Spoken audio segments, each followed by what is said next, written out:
से कथा नहीं। सरकार बदलला परे जो पदाधिकारी माने सब विभिन्न पदवी अधिष्ठित थिले तांकर गोटे परिवर्तन करिया दरकार। सरकार परिवर्तन है एवं प्रशासनिक व्यवस्था परिवर्तन आने नवीन सरकार गला पर मोहन सरकार यहाँ बड़ पदक्षेप।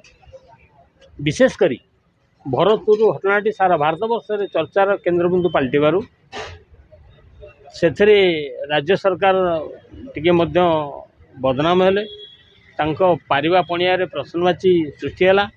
तेणु सरकार देखिले जो अधिकारी मानक सरकार छवि टे कलंक लगिला से कलंक मुक्त होगापाई एक शक्त बदली योजना को आपणेले।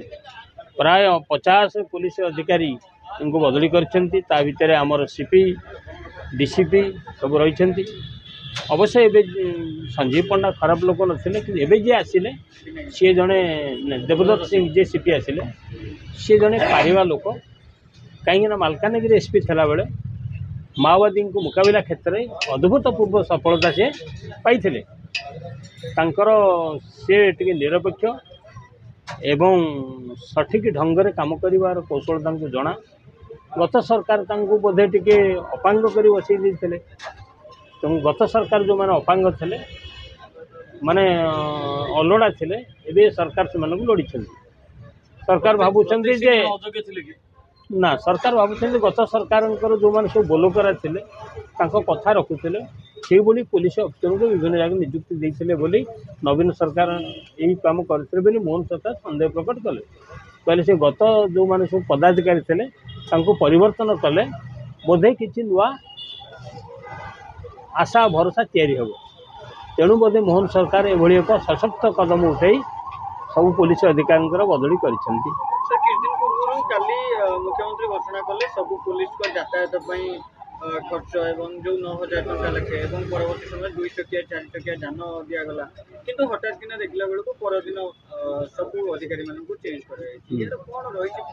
शुण गोटे प्रशासनिक व्यवस्था परिवर्तन सरकार भित्तिभूमि एवं सुविधा सुजोग तैयारी अन्य पक्षे से सुविधा सुजोगर सदुपयोग जो पदाधिकारी मैंने करें एवं लोकों को न्याय दे पारे पुलिस उपर जो भरोसा त्रुटि भरतपुर से भरोसा को फेरई आने बोधे मोहन सरकार एभली एक समुचित पदक्षेप नहीं कहुई पारे। भरतपुर काल पहला कि अधे पुलिस काल पहला आउ अन्य सुजोग तैयारी कला।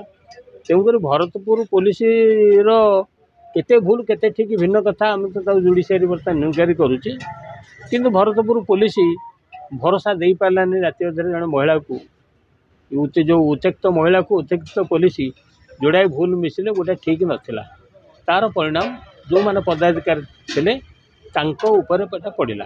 तेणु से संपूर्ण आमूलचूल परिवर्तन कर पुलिस व्यवस्था एक नुआ दिशा आने नुआ व्यवस्था आने नुआ शासन बदलवाई बोधे मोहन सरकार एभली पदक्षेप नहीं कहुई पारे।